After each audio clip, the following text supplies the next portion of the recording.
গেলেন। ওনাকে দাফন করতে কিছুটা লেট হলো। যখন কবরের পাশে নিয়ে গেছেন, রাত প্রায় 9টা বাজে, 8টা বাজে, 9টা এমন বাজে, মানে এশার পরে ওনারে কবরের পাশে নিয়ে গেছেন। হযরত আবু যর আগে গিয়ে কবরের পাশে দাঁড়ানো, আর কবরকে আবেগ আপ্লুত হয়ে বলছিলেন, ও কবর, তুমি কি জানো তোমার বুকে আজকে কাকে রাখছি? হে কবর, তোমার কি জানা আছে তোমার বুকে আজকে যাকে রাখবো সে কিন্তু নরমাল কোনো মানুষের সন্তান না, সে কিন্তু নরমাল কোনো বাপের মেয়ে না, দো জাহানের সর্দার মুহাম্মদুর রাসূলুল্লাহর মেয়ে, সে কিন্তু নরমাল কোনো মানুষের স্ত্রী না, আলী কাররামাল্লাহু ওয়াজহাহুর স্ত্রী। যে আলীর ব্যাপারে নবীজি বলেছেন, আনা মাদিনাতুল ইলম ওয়া আলিয়ুন বাবুহা, আমি যদি মদিনার এলেম হই, আলী হইল সেই এলেমের শহরের দরজা। বলিন আল্লাহু আকবার। এত ব্যক্তিত্ব সম্পন্ন আলী, তার স্ত্রীকে তোমার বুকে রাখছি। ও কবর, তুমি জানো তোমার বুকে আজকে কাকে রাখবো? নরমাল কোন মানুষের মা নয়, জান্নাতি যুবকদের সর্দার হযরত হাসান হুসাইনের মাকে রাখছি। এই কারবালা, আল্লাহু আকবার।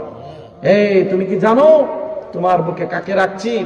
তোমার বুকে রাখছি জান্নাতি মহিলাদের সর্দার হযরত ফাতেমা রাদিয়াল্লাহু তাআলা আনহা। কেউ ছিল না এখানে, হাদিসে আসছে হযরত আবু যর যখন আবেগ মাখা কণ্ঠে বলতেছিলেন, আবু যরের মুখে শুনেছি, আল্লাহু আকবার।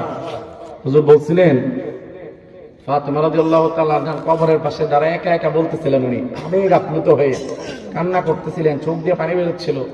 আল্লাহ পাক কবরের জবান খুলে দিলেন। বলিন আল্লাহু আকবার। কবর থেকে আওয়াজ আসলো, হে আবু যর, আল্লাহর বান্দা, আমি কবর কারো ব্যক্তিত্ব চিনি না। আনা বাইতুল গুরবা, আনা বাইতুল ওয়াহদা, আমি হইলাম অপরিচিতের ঘর। এখানে কে কে কি, কার বাবা কি, কার মা কি, কার সন্তান কে, কার স্বামী কে, এগুলো দিয়ে আমার কোনো নাই, এগুলোর বেল আমার কাছে নাই। আমি দেখবো আমল। বলিন আল্লাহু আকবার। আমি দেখবো আমল। এই উত্তর যখন শুনেন, হযরত আবু যর হাদিসটা বর্ণনা করলেন, পুরা জীবনের জন্য কিয়ামত পর্যন্ত আছে হাদিস। আল্লাহু আকবার। অনেক শিক্ষার আছে।